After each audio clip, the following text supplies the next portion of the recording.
Now, there may be progress, but it's not all good. The deal being talked about now wouldn't resolve the crisis, but rather kick the can down the road, setting the scene for another budget showdown early next year. More on this now with investor Jim Rogers, author of Street Smarts: Adventures on the Road and in the Markets. Jim, thank you so much for joining us here today on RT to discuss this. Well, look, even if there's no deal to raise the debt ceiling in 2 days, the U.S. Treasury has got tens of billions of dollars in reserves, and some are saying that, America's economy still has time. What's your take? Well, Marina, first of all, you said they're going to kick the can down the road for a few more days. Marina, we've been kicking the can down the road for 60 years in America. How do you think we got this much debt? We're the largest debtor nation in the history of the world. We've got to do something about it. Every year that goes by, Marina, we go deeper and deeper into debt. Somebody's got to solve this problem one way or the other. Okay, but how can it be solved? I mean, the senators are now saying that they've got a solution, temporary fix is what they say, that would last for a few months. But what happens after that? I mean, it all seems like a do now something, but think later approach. Well, that's exactly right. You use the words temporary fix. That's what it is, Marina. That, this has happened 18 times in the last 30 years or so. They continue to do the same thing. They say, okay, we've got a compromise, we've got a solution.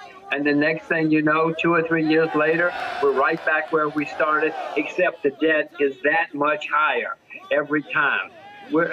They can keep doing this, and they have been doing it for 30 years. But Marina, eventually, the market's going to say, we don't want to play this game anymore. We're not going to lend you money at any price.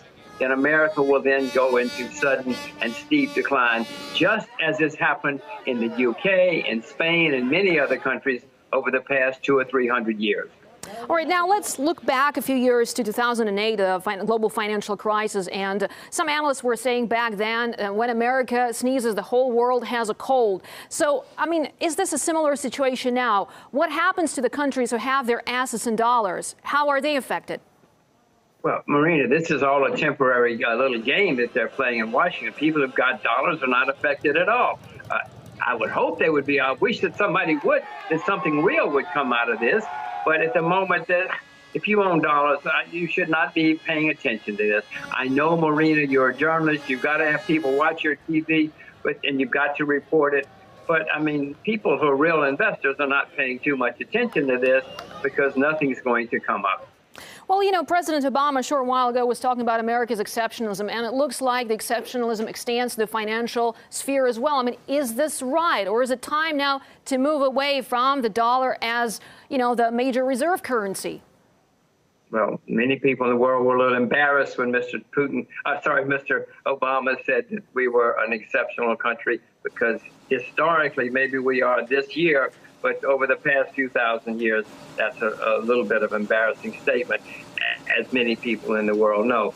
Yes, we're an exceptional country right now. We're the largest debtor nation in the history of the world, Marina.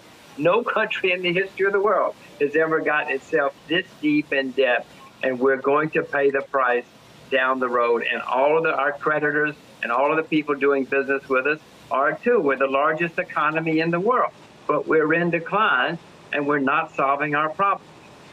Well, but Jim, what's the way out of this? I mean, is there a light at the end of the tunnel, so to speak? I mean, the budget and debt showdowns are becoming an annual thing. Where's the end? Yes, there's a solution. Take an axe. No, take a chainsaw and cut spending. Are they going to do it? Absolutely not. You see what's happening in Washington right now.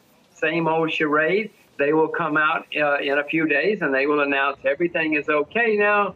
We've solved the problem, and a year or 2 or 3 from now, the debt will be up this much higher, and we'll be back at the same place we are now. Only worse, because the debt will be worse.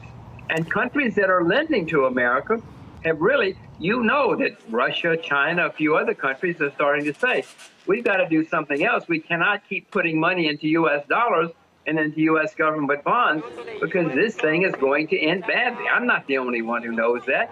Many other countries are starting to say, we have to find an alternative to the U.S. dollar, because these guys are not solving their problems. All right, Jim, as always, great to have you with us. Jim Rogers, investor and author. Thank you so much for being with us here in our. Thank you, Marina. My pleasure.